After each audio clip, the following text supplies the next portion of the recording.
Hey everyone, yeah, welcome back. Good to see you again. You're looking well. Get yourself a drink and a seat up front. We're going to get started. Because, yes, there's a show. It's all been happening, and now you want to know. But before we can start, we must begin with hello. My name is Sean, your host and fellow. Now hold your beverage, your mind just as quick. We're building up for our best sip. So join me now for the greatest pleasure, where we unwind this world together. It's time now. It's time for the sip. Let's do it now. Let's do it quick. Go!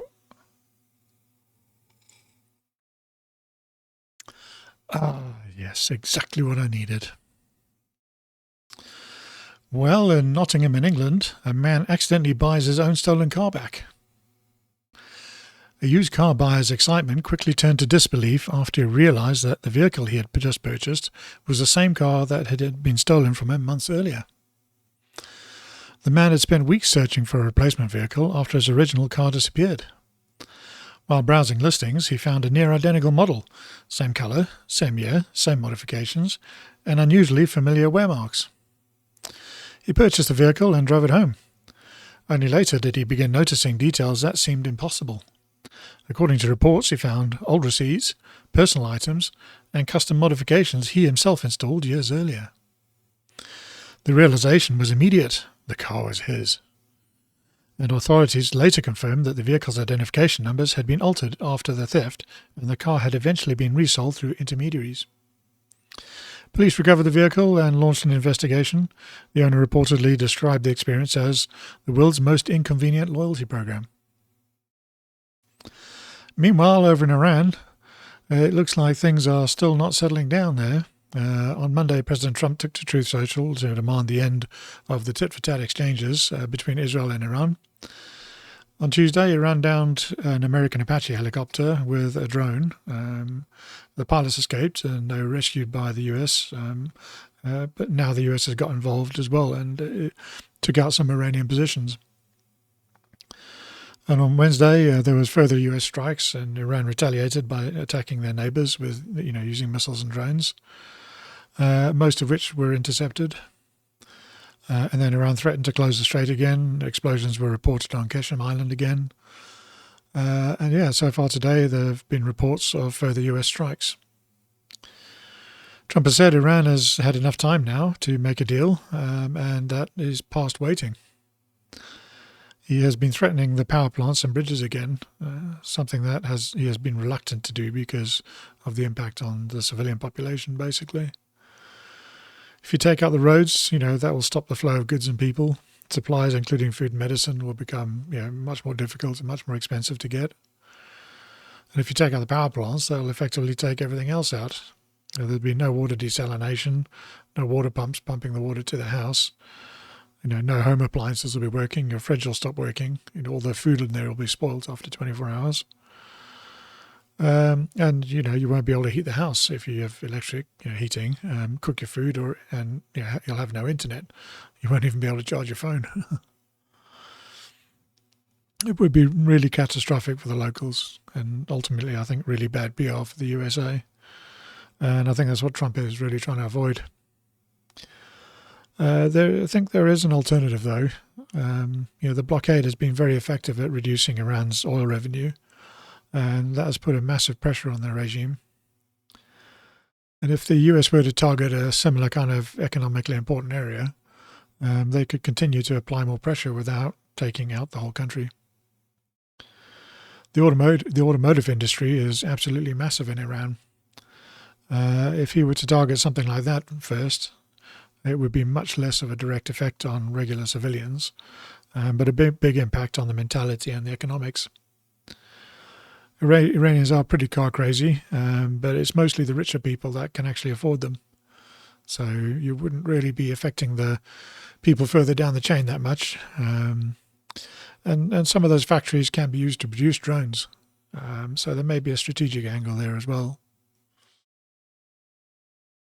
Over in the UK, and Ground News is reporting that King Charles meets Ukraine's Zelensky for private talks at Windsor Castle. On Monday, Ukrainian President Volodymyr Zelensky held a private audience with King Charles III at Windsor Castle, with Buckingham Palace confirming the visit.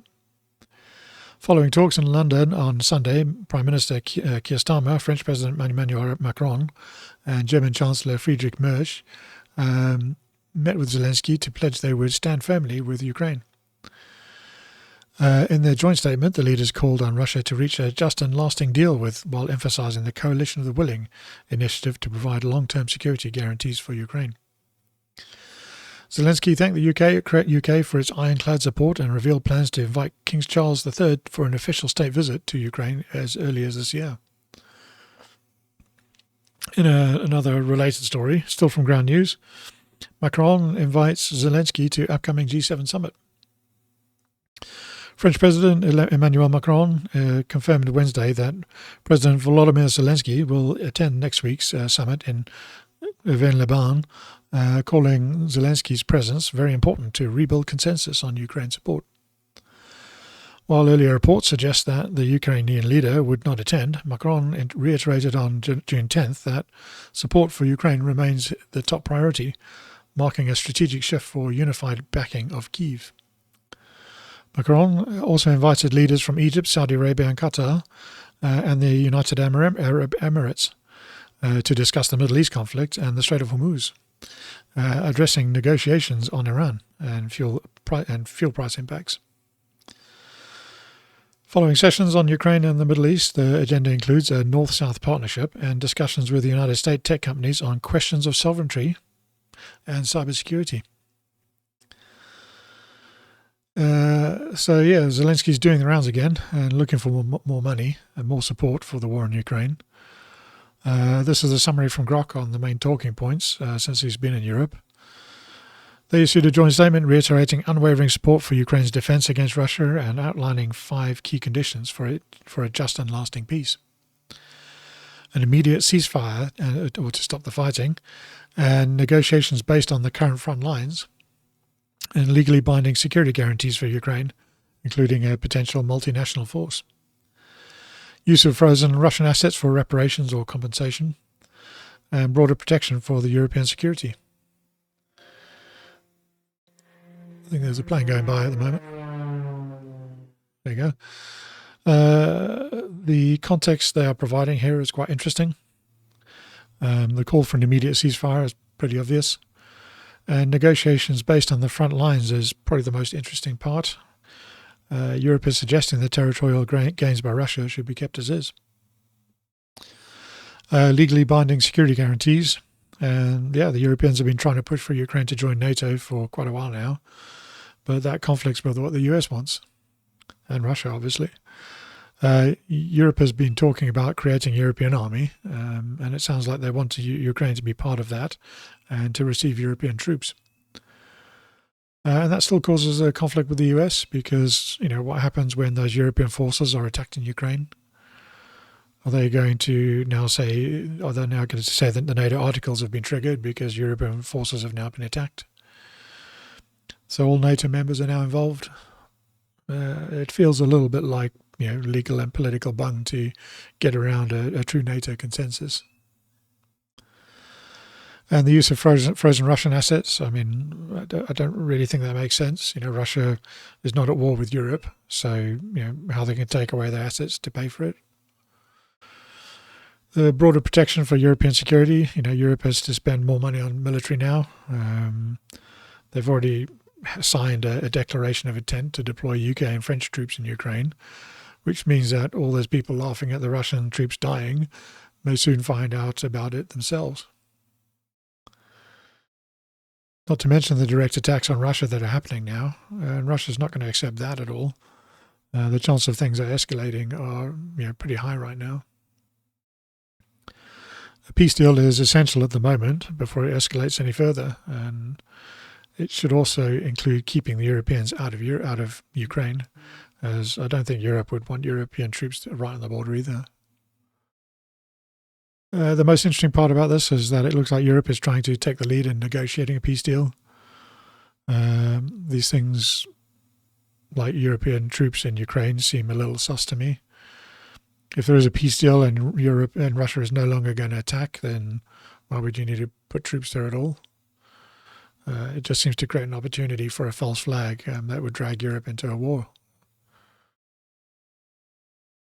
And in another related, or possibly related, we don't really know, story, billions in aid handed to terrorists and criminals, says the Telegraph. A leaked 2023 Cabinet Office dossier reported by the Telegraph claims more than £28 billion of UK public funds were misappropriated between 2015 and 2021, allegedly reaching criminal groups, hostile states and terror-linked networks. Officials reportedly buried the 2023 report due to the political sensitivity after investigators found rapid COVID-era loan schemes and foreign aid spending created exploitable gaps, with payments allegedly reaching Russian and ISIS-linked interests. While the dossier alleges exploitation on a vast scale, the £28 billion figure remains unverified by independent review. A prior parliamentary report estimates that £10.9 billion has been lost to fraud, though experts caution attributing specific funds to terror groups is complex. In response, a Cabinet Office spokesperson stated the government is taking unprecedented action to tackle public sector fraud, claiming officials have saved more than £7.5 billion through improved checks and recovery efforts over the past year. Okay, so wow, the UK government is, money is going to fund terrorists and criminals. And you thought the response to all this anti-white stuff was bad. I mean, look at how they spend their money. The fact they may have accidentally funded ISIS as well, it sounds like the exact thing Obama has been accused of. Oh, we accidentally funded some terrorists. It's all just dirty money. All the politicians are dirty. I watched some video from a YouTube channel called Promethean Action, and there they explain that up to half the money going into the City of London is actually from gangs and cartels. And the whole of the UK top layer is corrupt, as far as I'm concerned. That is why they're so desperate to impose restrictions on free speech. They just don't want anybody to be able to talk about things they don't want. And we have this other unrelated story from the Catholic Herald. Bishop Schneider of Freemasonry is the root cause of post-conciliar crisis.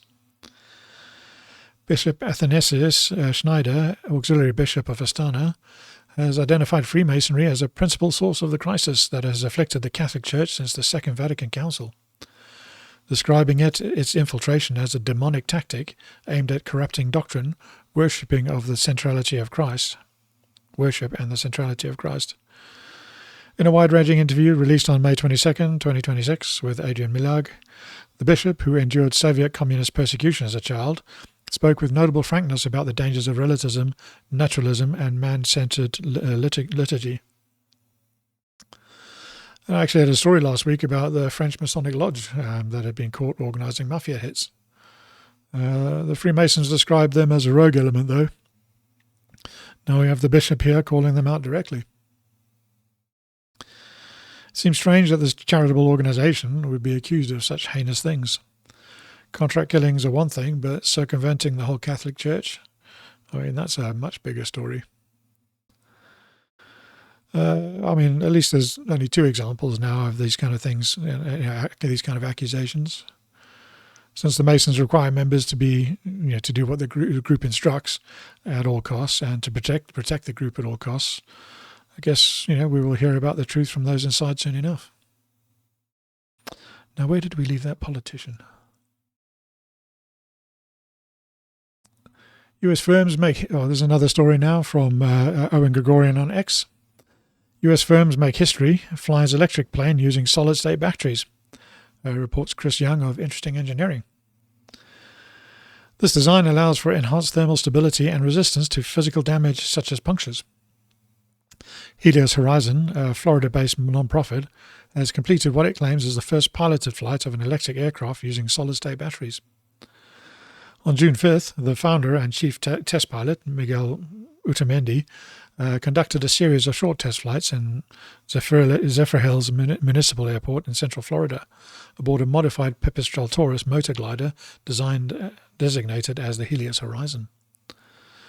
The aircraft, previously equipped with lithium-ion batteries rated at 260 watt-hours per kilogram, was reconfigured to run on solid-state batteries delivering 410 watt-hours per kilogram. So, electric planes are already a thing. There are a few test models out there. at the time they used more traditional lithium-ion batteries. But the problem with wet style chemistry is that they can end up in a reaction that causes them to break down and sometimes explode. If they're punctured, then they can also start reacting in a similar way. And those are generally things you want to avoid, at altitude. And solid-state batteries are only, just getting started to come on the scene.